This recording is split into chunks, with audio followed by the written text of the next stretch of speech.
So on this Friday, we're going to do some tests with subsonic and supersonic ammo into this metal and into dirt. It's a new location, we're just checking it out, and we'll see how it goes. So this is just a test.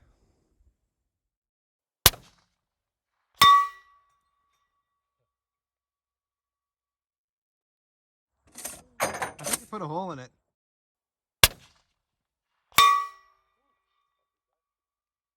Nice.